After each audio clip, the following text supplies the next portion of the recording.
like to see it so that religious organizations can offer health insurance.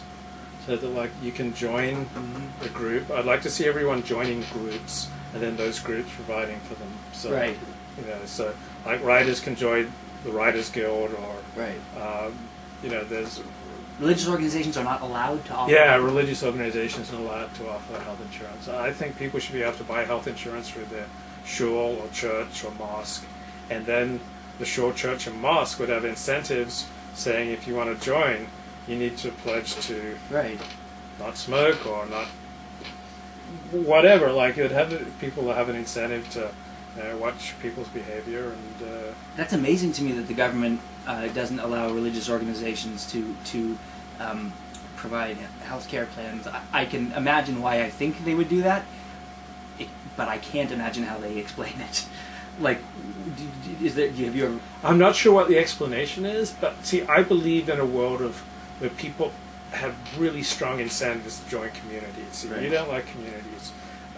And I obviously have a lot of trouble with communities because I'm always getting thrown out of them. But I think people, if we didn't have government welfare, people would be forced to join with other people to create a safety net. Yeah. So you'd be forced to join a group. You would have to decide which group you wanted to join, whether it's like secular journalists or writers, or whether it's like some secular Jewish group or a religious Jewish group, or maybe it's those Oriental Baptists that you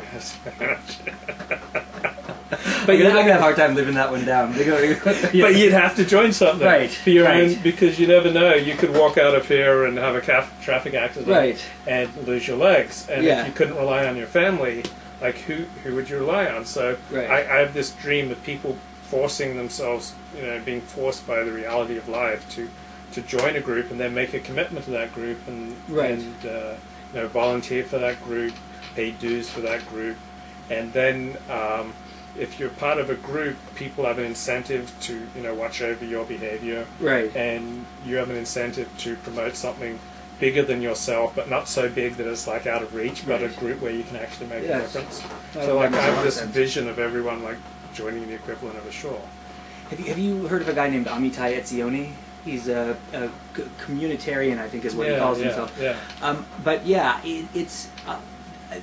I think there's a lot of good thinking in that kind of approach. I mean, it's that they're kind of voluntary associations where you're not relying just on the federal government to take care of you. But yeah, you're picking. You take charge of your life and you join something that you're committed to creating a community around. Right.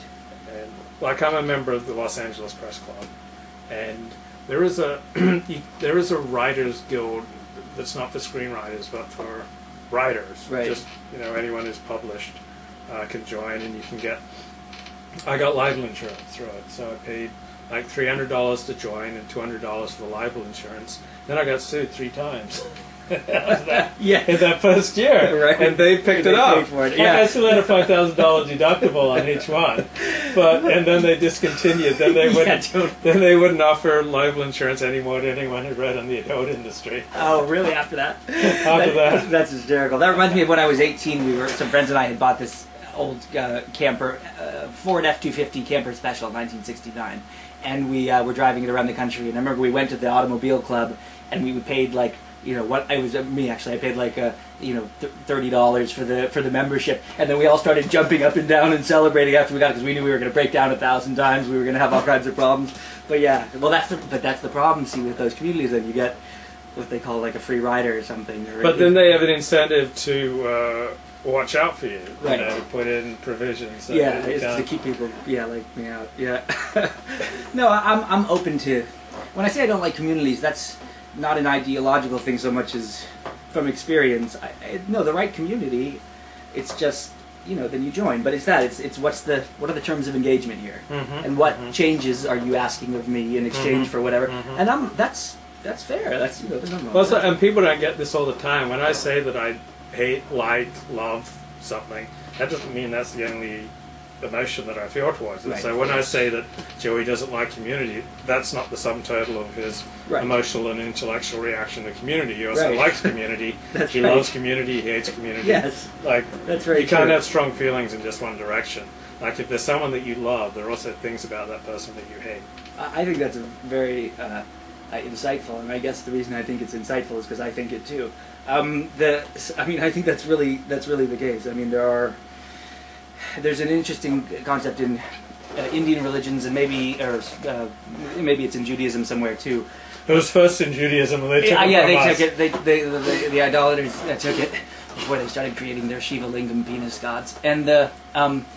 And no, but it's just that there is no that you only have polarities. So you can't feel hate unless you're also feeling love. Right. You can't feel contempt unless anyway. Yeah. Yeah, like I have as much love for Orthodox Judaism as I have hate. Yeah. You know, I feel strongly about Orthodox Judaism in all directions: love, hate, contempt, respect. Right. Yeah. Right. And it's pretty evenly balanced.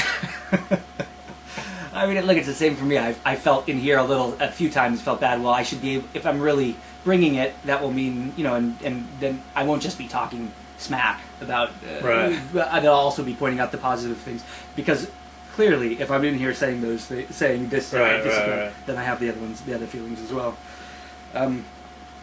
So I'm just picturing what kind of reception Moses would get. Like we're in the Parsha Haazinu, and I'm wondering what kind of reception Moses would get if he was at Hyde Park. Do you know what Hyde Park is in London, where the nutters get up on a, right. They just start preaching. Yes. And so I could just picture someone in the back going, yeah, but what about the workers? Yeah. Governor, what about the workers? Right. Well, Moses would learn fast, because what you have to do in Hyde Park is you'd have to put up a picture of himself with a shit-eating grin and then say, my loyalty is to the working class, is what it would say below him. And then he would do just fine. So yes, Joey is married, for those who are keeping score at home. I am single. Joey's eyesight's not the best, so he can't read very well from 8 feet away. And this is after LASIK surgery and contact lenses. But yes, that's the best you would come up with, TT.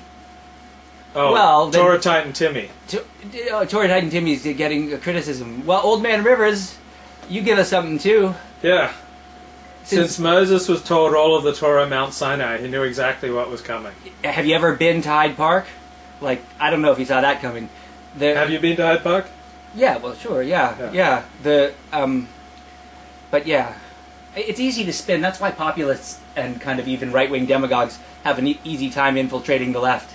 It's easy to switch the dialogue. You just use the same verbiage about, we're going to get back at the elites, and we're going to, but then you just say, by the way, comrade, my loyalty is to the working class, and then you're in. Right?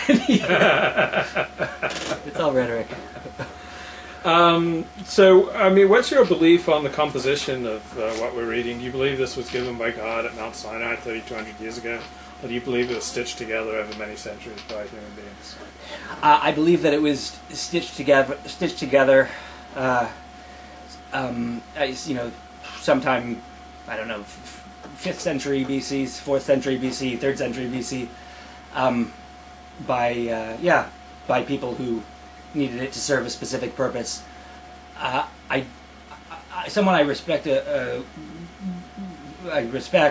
Stephen I. Weiss specifically, told me that in fact was there was very little reason to believe that, other than that it was the conventional wisdom that, and I was taken aback by that, because I was fairly certain that it was redacted. But anyway, yes, the documentary hypothesis. I accept the documentary hypothesis. Yes, I accept it. So you don't think it's the work of anti-Semites? Oh, the documentary hypothesis? Yes. Oh, no. I don't think it's the work of anti-Semites. What about the Torah?